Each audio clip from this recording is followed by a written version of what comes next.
We wanted to create a product that survivors could come into and be really excited and proud of. I absolutely love the fact that if you were to talk to any of our survivor staff, they do not feel like a special project. I never wanted to feel like somebody's special project, right? Yeah. And they all feel like they're a part of a movement and they're a part of doing something that is bringing change and hope to others. You're listening to God Hears Her, a podcast for women where we explore the stunning truth that God hears you. Join our community of encouraging one another and learning to lean on God through scripture, story, and conversation at godhearsher.org. God hears her. Seek and she will find. Before we dive into this conversation, we wanted to let you know that we'll be talking about different types of human trafficking. Please be mindful that this episode is for adult ears only.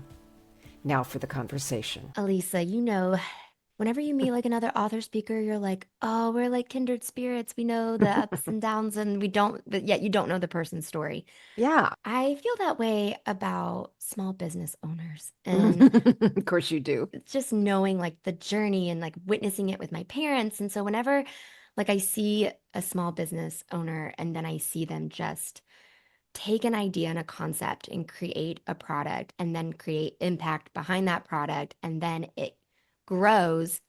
Oh my gosh, I have so much respect for it because I know it didn't come easy, but online it probably looks super easy and beautiful, especially if the branding's amazing. I am so excited to talk with Jenny today. Jenny, welcome to God Hears Her. I can't wait to learn more about your journey, how you got to where you are.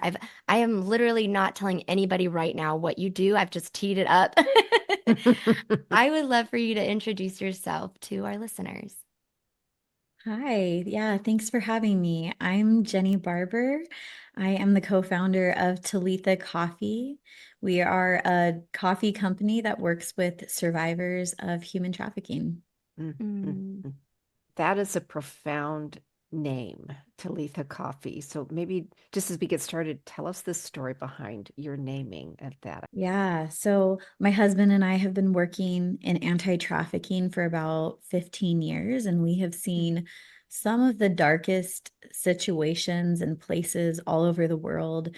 And the phrase came from Mark 5, where Jesus raises Jairus's daughter from death to life, and he says, Talitha koum, and it means maiden arise. And so as we began to build this coffee company, that was the inspiration behind the name, because we want to see people coming from the darkest places and situations rise from a place of desperation and hopelessness into abundance and life.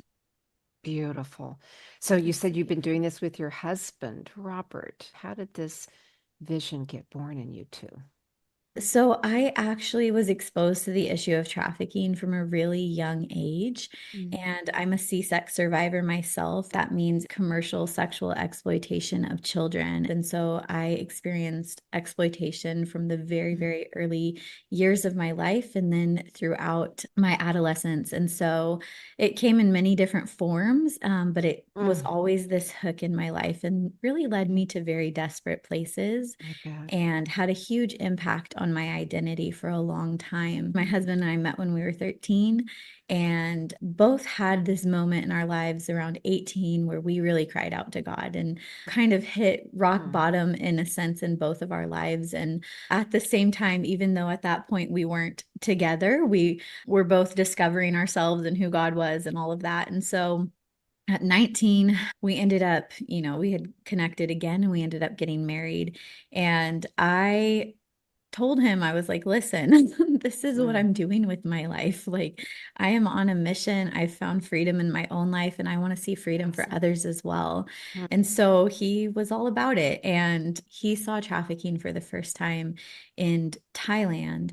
He saw a young Thai girl sitting on the lap of an American married man. And he realized that this was an issue that, of course, affects the victims, but it was also something that was breaking down families and having a huge impact and attack on families. And we were just starting our own family at that time. And so for us, that was really like the defining moment where we decided there's no turning back. We're going all in, and this is what we're doing. Gosh, that's so beautiful. You know, I just want to pause there. Thank you for reporting it so matter-of-factly, but I know that your heart is, I hear you in freedom, but our hearts just continue to heal. So I just want to pause and say how sorry I am for what you've endured and how brave you are for pushing through. You know, Eryn, as you opened us, you talked about how small business owners really have an identity portion in their mission and in what they do. And Jenny, I hear that so beautifully in you. Your identity in mission, how do you negotiate that? Yeah, I am so thankful in my life because it has been such a journey for me. And like I mentioned, it definitely affected my identity so deeply. My exploitation began very, very early in life. For me, it was all around me. You know, I was witnessing things, and it wasn't just my own exploitation. I was seeing others being exploited as well. And as I got older, there was this lie that took root in me that this was my destiny. That God has favorites and I was not one of them. And that this was kind of just the hand that I had been dealt, and I just needed to deal and get through it and survive. But I had a lot of people in my life. It's interesting, they say 55% of children that are being exploited are going to school while they're being exploited. And that was definitely my reality. I was going to church, I was going to school, and I had this other part of my life that was happening and nobody knew. And it was so sneaky and subtle the way that it took root in my life. There was the ability for that to continue to happen and that pattern to repeat because of the lies that were really hooked in me from a very, very young age. We're talking formative years here. I was really fortunate because I was going to church and I kept showing up because there was something really deep inside me. Before I had ever heard anybody talk about God, I had an awareness that there was a God, because in those moments that were absolutely desperate and hopeless, I would feel the presence of God and I would know that I was not alone. And so there was this hunger that was inside of me that I kept pursuing.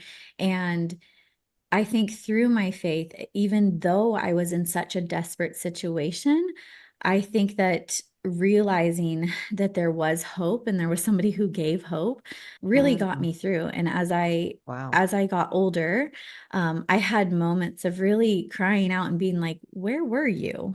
Where were you when this was happening? And God was so faithful to show me exactly where he was through that journey. And so I think that as I've experienced that, it's brought so much healing to me, right? And I've had people speaking identity over me and saying, no, this is who you are. And our circumstances do not define us, right? And I'm not a victim, I am an overcomer. And it is one of my greatest joys in life to see others walk into that reality as well and to experience that same level of freedom. And actually, when I tell my story, oftentimes it almost feels like I'm telling somebody else's story because of the amount of freedom that's happened in my life. Wow. Jenny, tell me, coffee. I know coffee is more than coffee. Tell me, where did that passion begin? Why did you decide and be a part of, hey, this is gonna be the outlet, the thing that we because use. you could have done a lot of things to address Right. the You could have done mission. t-shirts, necklaces. Right. So right after that Thailand trip, we landed back in the States, and 19 days later, we moved our family down to Los Angeles. Arriving in Los Angeles, we became very focused and intentional and just started to take advantage of every learning opportunity we could find. If it was law enforcement, social services, the local university, a church, whoever was talking about trafficking, we tried to be in the room for that. and just really get a big perspective of what was happening, not just internationally, but we knew it was happening at home too because of my story. Yeah. So in that, we began to work and collaborate with other organizations that were doing work and kind of identified where are the gaps. Yeah. Where is work not happening? Because we Smart. didn't want to Yeah. just replicate what was already going on, right? And So so smart. we would partner with people who were going into strip clubs and working with those exploited through pornography and all of that. And then we found the areas of Los Angeles where nobody was going into. Maybe it was too scary, like Compton, or, maybe it was overlooked because there would only be one or two victims on the street that night. And so those were the places that we would go into. And we started to learn that statistic of the average age of entry into exploitation is 11 to 15 years old. And we were seeing that firsthand. I think that became something that really struck us at first because we're like, with this, that means there's lack of opportunities for them and there's going to be issues here. So my husband actually started roasting coffee as a hobby. He started with a popcorn popper, like one of those whirly pops on our stovetop. And I love that. we were so surprised. We're like, wait a second, this is actually really incredible. And so he just became really intentional with it. He would pray every time he made a batch of coffee and just asking God to bless every effort, and bless that roast and the people who would have that coffee and all of that. And so he just became really intentional with it and began selling bags of coffee to help fund the work that we were doing. It's like, buy a bag of coffee, get a bag on the outreaches on the streets and that kind of thing. As he was doing that and just getting really incredible, graduating to bigger roasters, I was getting really frustrated because we were going out on the streets and sending teams of people on the streets and we were a part of incredible work helping other organizations get started overseas. And we were seeing the same exact thing happen repetitively. And that was, we would see victims leave exploitation, they would go through recovery, and then within a matter of months, they were coming right back to us. And we were seeing deeper levels of trauma, disassociation, all of these things. But we were also seeing that they were sending a very clear message. Don't even try to leave this life because there isn't hope for another one.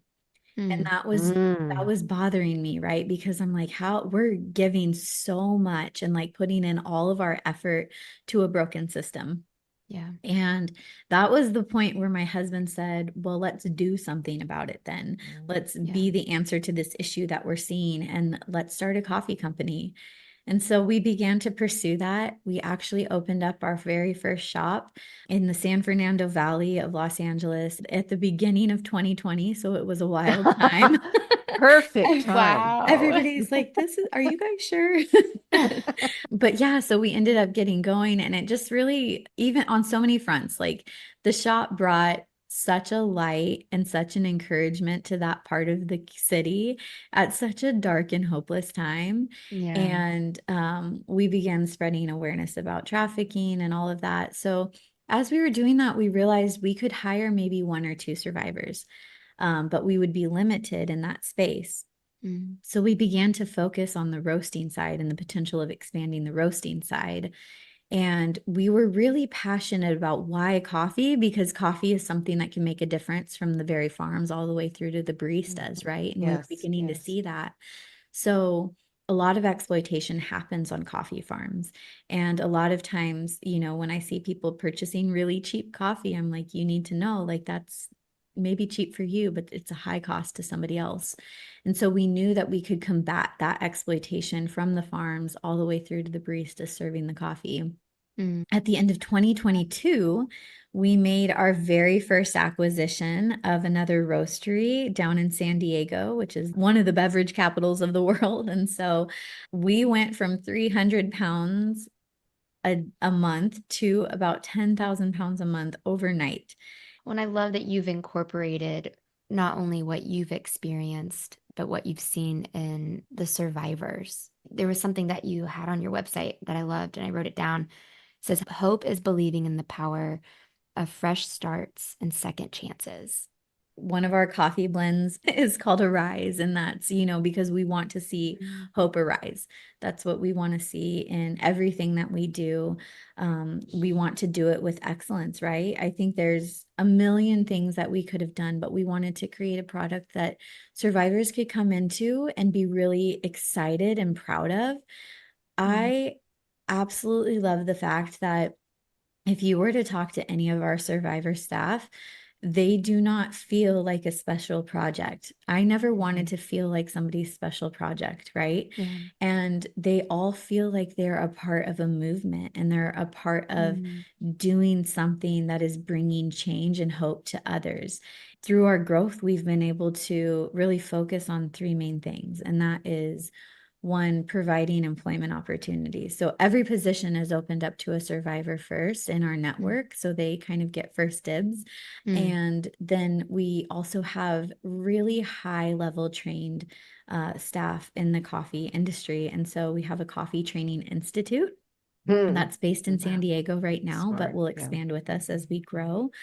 And then we have the Talitha Survivor Care Network that we've also been creating, which is pulling the experts to the table, those who are doing the work. We actually believe that we can see the end of trafficking. We actually believe that we can see this issue resolve, but that it is going to take everybody working together, right? If Talitha sets out to end trafficking on our own, we're not going to be able to do it. It's too big of an issue. But if we pull together with the other experts and the other agencies that are doing incredible work, and we all work together to really fight this issue and support survivors, we believe that we can see the end of this issue. So our Talitha Survivor Care Network offers everything from support groups and workforce readiness, life skills training, reunification with children, legal services, all of that kind of stuff, just to make sure that every area of need is really being addressed, and that we're not just providing a job, but that we're providing resources to equip for successful reentry. In terms of ending human trafficking and all the people who are listening today, can you speak to two things? What happens if you are a victim and you need help? And then secondly, what can we all do to make a dent in solving this issue? Yeah, I think if there are people who are actively being exploited, I think just knowing that there is hope and reaching out. I think a lot of times there is a very clear message being sent by traffickers and pimps and all of that. That is a very clear message of, I am the only person that's here for you. I'm the only person that cares. I'm the only person that's safe. I have to protect you from law enforcement. I have to protect you from other pimps. I have to protect you from yourself because you're not even capable. And your only value and contribution to this earth is your body and what you can offer through your body. The message that I would send to that is that it's not true. It's just an absolute lie. There are so many people who care. There are so many people who are working so tirelessly and diligently to provide opportunities to reach out and to help. And that's why having that wraparound care model is so important, just to show we're here and we're showing up. There are resources. There are obviously the human trafficking hotlines and things like that. But I would just say, to know that there is value on your life and that you are worth asking for help, right? I'm only where I am today because there were people that were willing to find me in my most desperate of situations and reach out and tell me that I had value on my life. I think with the what can we do side of things, education is really important. We have come so far in awareness and information surrounding the issues of trafficking. And so I think that it's important for people to learn and to look for opportunities to learn and to not be naive. I mean, even as I mentioned, being intentional with where you put your money. Are the places I'm putting my money places that are bringing exploitation, or are they bringing hope? There's so many opportunities. You name a category of spending and there is likely an area where there is an opportunity to bring hope. And then just bringing awareness. wherever you go, not settling for Mm. what seems like hopeless realities. I know that when I was in high school, I would hear, kids talking about going to strip clubs when they were 21 as if it was like a rite of passage and things like that. And I feel like there's so many areas of our culture where people have kind of settled and just decided like pornography is just a part of life and it's something that people are going to do. But if you look at the amount of people, 89% of those that are in the sex industry, we're talking legal sex industry, say that they feel trapped and that they feel like there is no other option for them. When you look at the issue of prostitution, a lot of times people like to talk about how it's empowering and how sex work is, empowering and all of this stuff. 3% of those who are in prostitution are actually there because they have chosen to be and because they want to be. And I think that even if you have chosen your life and to live in that way, there are such deep impacts on identity and psychological well-being. Survivors of exploitation experience PTSD on the same level of those who have been in hand-to-hand combat. Yeah. On the Believe it. front I believe lines, it. fighting wars, seeing the most atrocious things, Mm. all of those things. And the war is on their body, right? The war is Yeah. on their psyche and all of these things. And so I think never settling. Don't turn a blind eye. I think it's always safer to ask a question, right? I had people in my life that were asking questions. Who is that person you're hanging out with? Why are you allowing those pictures to be posted of yourself and things like that? I had people that were asking questions. And because of that, it helped me realize that people cared. Good. Yeah. Yeah. And Just yeah. pointing it out. You mentioned the human trafficking hotline. I just want to say it because some people won't have a chance to go to show notes. It's 888-373-7888. 888-373-7888. How have you been able to see God as good when you've seen so So much much. bad? Yeah. That has been a journey for me. That did not come overnight. Yeah. The scripture says it's harder for a rich man to get into heaven. I think what it's referencing there is that when you have everything, right? When you don't have lack in your life, it's hard to acknowledge and recognize the need of a savior. Because I came from such brokenness, I knew that I needed help. I knew that I needed a lifeline and that I needed something that was greater than myself. And as I look back on my life, even in the darkest of situations, I see God's hand on my life. I fell into addiction during some of my exploitation later in my high school years because there was so much brokenness that I was facing and trauma that I had dealt with and things that I was really trying to run away from, memories that I was trying to escape and things like that. And so even in that, there were so many times that, I would overdose and things like that. And you would see God's hand and protection on my life. Somebody coming from out of nowhere to give me the help that I needed and things like that. There was this deep awareness in me that there was somebody way greater than I was. So I actually, to this day, have very core memories of being in horrific scenarios and feeling the presence of God and in those dark places and knowing that I wasn't alone.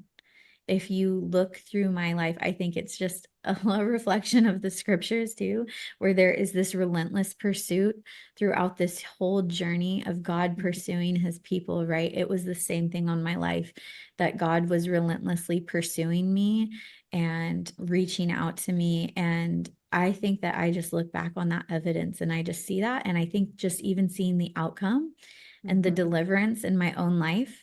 My story is not a story of brokenness. It really isn't. My story is such a story of redemption. So how did you get out? When I talk about my story, you'll hear I talk about exploitation. I did not have this story of trafficking, right? Where it was, I think a lot of times when people hear of trafficking, they think of the movie Taken. They Yes. think of these Yes. moments where somebody is kind of like Yeah. grabbed and snatched and thrown into a trunk and things like that. There are 3 different types of exploitation that we see. You have people who do have those situations, right? We call that guerrilla pimping. And so guerrilla trafficking. So that's very aggressive, kidnapping, moving over state lines, moving across borders, things like that. It can even just happen in a community. You can see somebody being exploited through aggression and violence in that way. Then we have what we refer to as like a Romeo pimp. The Romeos are sneaky. They are the ones who are looking for those who are looking for relationships, connection, parental figures, things like that. And they're exploiting that need and they are luring in through relationship. Then, of course, there's like what we refer to as like the CEO that's getting somebody into a fraudulent business transaction in order to exploit them.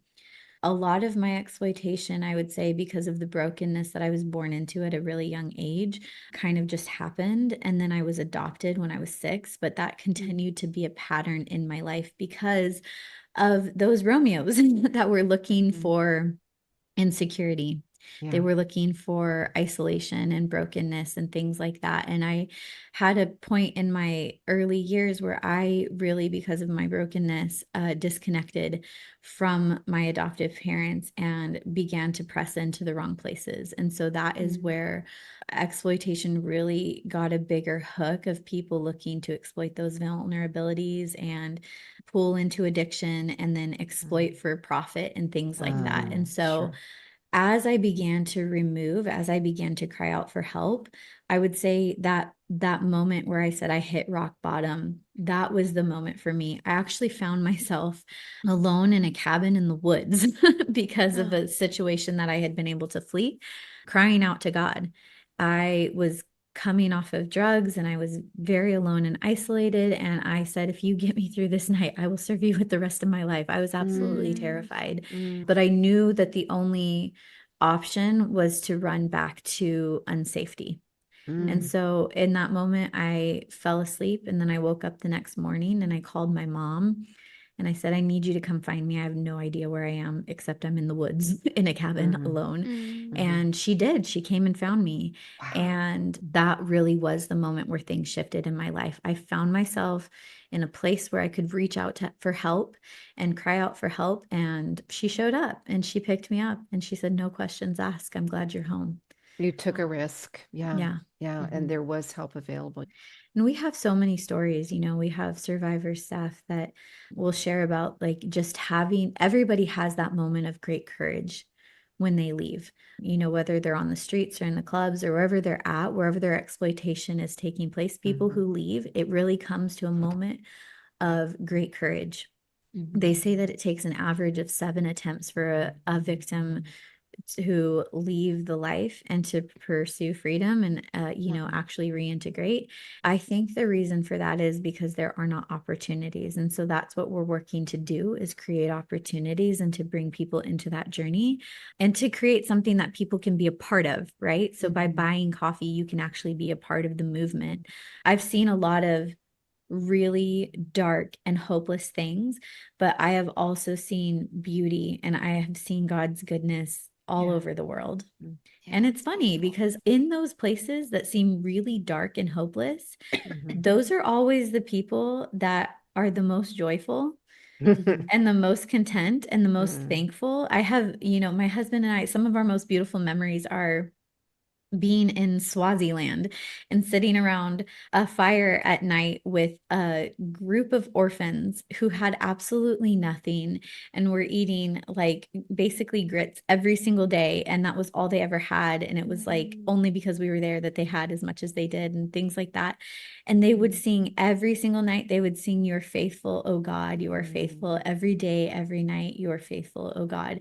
And just seeing like really desperate situations, those are the people that are the most thankful and have the most joy. And I've just seen that in my own life too.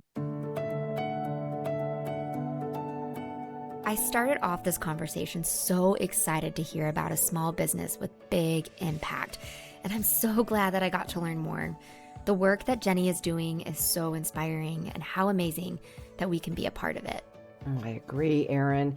If you enjoy this episode, please be sure to leave us a comment or a review wherever you listen to your podcast. We'd love to hear from you. Before we go, be sure to check out our show notes for a link to the Talitha Coffee Roasters website. You can find that and more at godhearsher.org.